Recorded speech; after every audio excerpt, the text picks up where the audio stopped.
आज़ादी के पहले की बात तो मैं नहीं करूँगा, लेकिन हमने देखा है कि आज़ादी के बाद से अब तक दीन बचाने का और संविधान बचाने का ठेका सिर्फ मजहबी तंजीमों ने ही ले रखा है।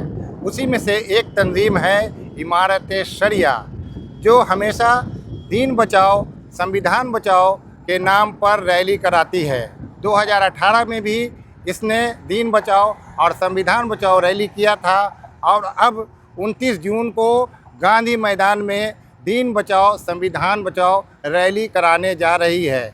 लेकिन जब ये इमारत शरिया संविधान बचाने की बात करती है तो आप देखिएगा बिहार के कोने कोने में इनका जो पोस्टर है, इनका जो बैनर है, उसमें इनके बाप दादा की तस्वीर होती है, जबकि जब संविधान बचाने की बात हो रही है तो बाबा साहेब भीमराव अंबेडकर का पोस्टर होना चाहिए। बाबा साहेब भीमराव के अलावा डॉक्टर राजेंद्र प्रसाद का फ़ोटो होना चाहिए, कर्पूरी ठाकुर का होना चाहिए और इसके साथ ही अब्दुल कयूम अंसारी का भी फ़ोटो होना चाहिए। आइए हम आपको बताते हैं कि मजहबी तंजीम ने कब कब दीन बचाने के नाम पर सियासत किया है।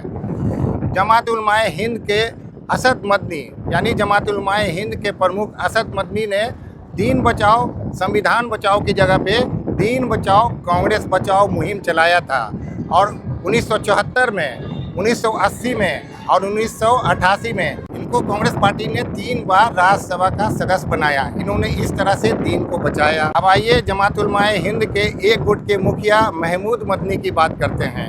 इनको 2006 में INLD ने राज्यसभा का सदस्य बनाया। इन्होंने इस तरह से दीन को बचाया। अब्दुल्ला बुखारी भी दीन बचाओ मुहिम में शामिल थे। यही वजह था कि उन्होंने 1977 में कहा था कि अब्दुल्ला बुखारी बोल रहा है और इंदिरा का शासन डोल रहा था। ये भी उनकी सियासत थी। अब्दुल्ला बुखारी के साहिबजादे अहमद बुखारी, जो जामा मस्जिद के 13वें इमाम हैं, इन्होंने भी दीन बचाने का काम किया है। 2012 में इन्होंने दीन बचाने के लिए समाजवादी पार्टी से टिकट लिया था अपने दामाद उमर अली के लिए। ये अलग बात है कि वो चुनाव हार गए।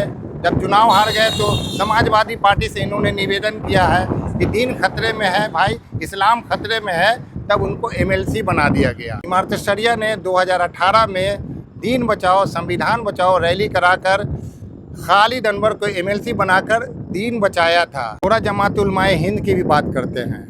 ये लोग दीन बचाते बचाते 2006 में जब महमूद मदनी के वालिद साहब इंतकाल कर गए तो उनकी जगह पे असद मदनी की जगह पे अरशद मदनी को जमात-उल-माए हिंद का मुखिया बनाया गया, जिसके विरोध में महमूद मदनी ने दीन बचाते बचाते अपने चचा से ही लड़ गए और चचा भतीजा में ऐसी जंग हुई, इस तरह का मामला आ गया कि आज जमात-उल-माए हिंद 2 ग्रुप में बटा हुआ है और दोनों एक दूसरे को देखना नहीं चाहता है। इसीलिए पसमानदा अरजाल समाज से बिहार के सारे जो पसमानदा अरजाल समाज के एक्टिविस्ट हैं वो गुजारिश कर रहे हैं, वो निवेदन कर रहे हैं कि आप जज्बाती होकर धार्मिक और जज्बाती ध्रुवीकरण में बह जाइएगा तो आपका अपना मुद्दा गौन हो जाएगा, क्योंकि आपका जो अपना मुद्दा है उसकी इमारत शरिया अनदेखी करती है और आज़ादी के बाद से कोई भी मजहबी संस्था आपके मुद्दे को नहीं उठाया है। जब आप जातीय जनगणना की बात करते हैं तो मजहबी तंजीम कहती है कि जातीय जनगणना में मुसलमान लिखो, ज़ात नहीं लिखो। और जब आर्टिकल 341 की बात करते हैं और कहते हैं कि दलित हिंदू की तरह अरजाल मुस्लिम को भी अनुसूचित जाति का दर्जा मिलना चाहिए और उस पर से धार्मिक प्रतिबंध हटना चाहिए। और आप लोग की जो मजहबी संस्था है ये दीनी कम और जातिवादी संस्था ज़्यादा है। यही वजह है कि आप लोग इस मुद्दे को चाहते हैं कि पसमानदा अरजाल समाज नहीं उठाए और भेड़ बकरी की तरह आपकी रैली में आकर आपकी रैली को सक्सेस करें, ताकि आप सियासी सौदा कर सकें और आपकी दुकानदारी चलती रहे।